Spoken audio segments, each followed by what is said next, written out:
When this big bad wolf cleaned the dirt from the glass wall, he was shocked to see the scene inside. All the jobs inside were filled with fat and tasty sheep. At that very moment, a wicked plan formed in his mind. First of all, he transformed himself into a simple dog.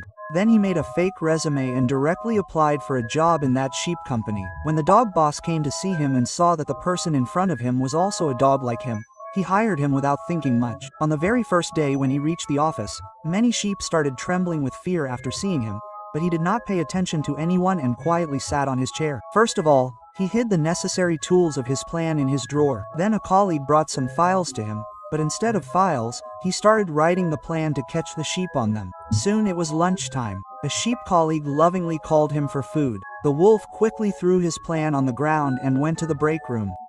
There a sheep fed him dog food.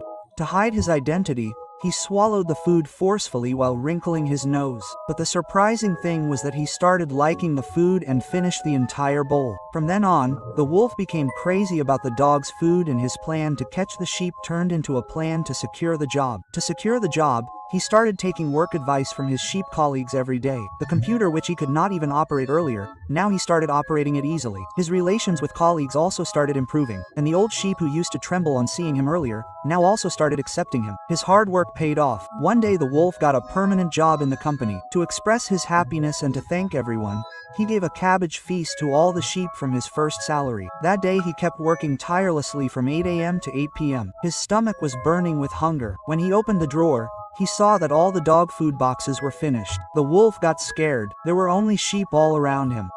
He ran to the break room and opened all the cabinets there but could not find a single box. Now his nervousness and hunger started increasing. Just then a sheep colleague sitting nearby was looking at a cooking magazine. Seeing the pictures of roasted steak from inside, the wolf's mouth started watering even more. Then he smelled the roasted lamb meat. Actually, the fat of a small sheep was roasting near the radiator. Seeing the backside of that sheep shining with oil, the wolf was afraid that he might lose control. He ran out of the break room, and just then that little sheep came inside. With the boxes in his hand, to save everyone's safety and his job, the wolf started going down the elevator to eat. But as soon as the elevator door was about to close, a lot of little sheep came inside. When the elevator opened again, the scene inside was full of blood and hair, and in this way the wolf lost his job as a dog and returned to his old way again. But as soon as he cleaned the dust from the glass on the next floor, there was a rain of feathers inside. Now a new and even more terrifying plan started taking birth in his mind. If you want the rest of the story, then tell me.